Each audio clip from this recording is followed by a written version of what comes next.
Aegon now ruled 2 of the 7 kingdoms, but he would no longer be able to take the rest piecemeal.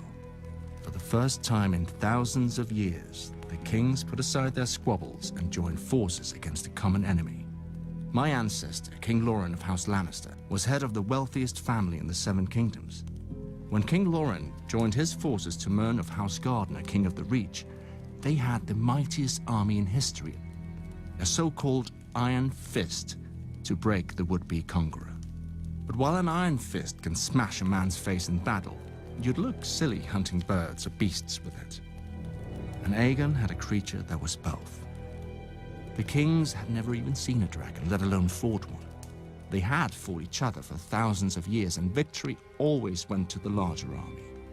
Surely, a force 5 times that of Aegon's could manage 1 dragon. But Aegon arrived with 3. Still, the Lannisters and Gardeners hoped for victory.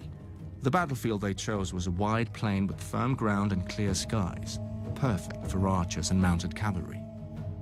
But neither of the kings spared a thought for why the ground was firm.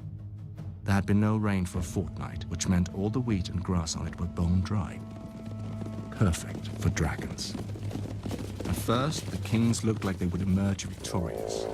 When the horn blew for battle, their armies swept around Aegon's flanks, and their iron fist of mounted knights smashed through his center before the dragons could even enter the fray.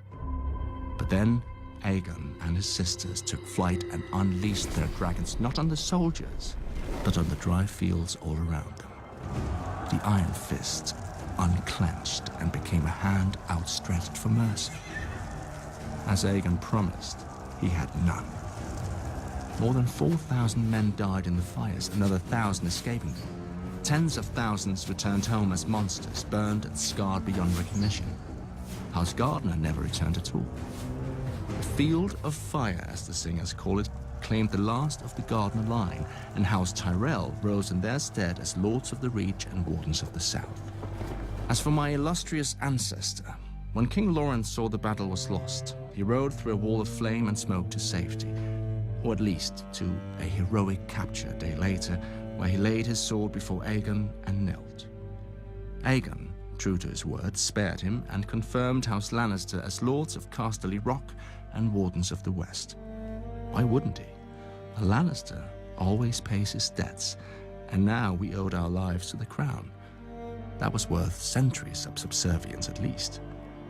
Besides, Aegon had a fetish for collecting swords, not heads. He added Lawrence to the pile his men had retrieved from the Field of Fire and sent them back to the Aegon Fort.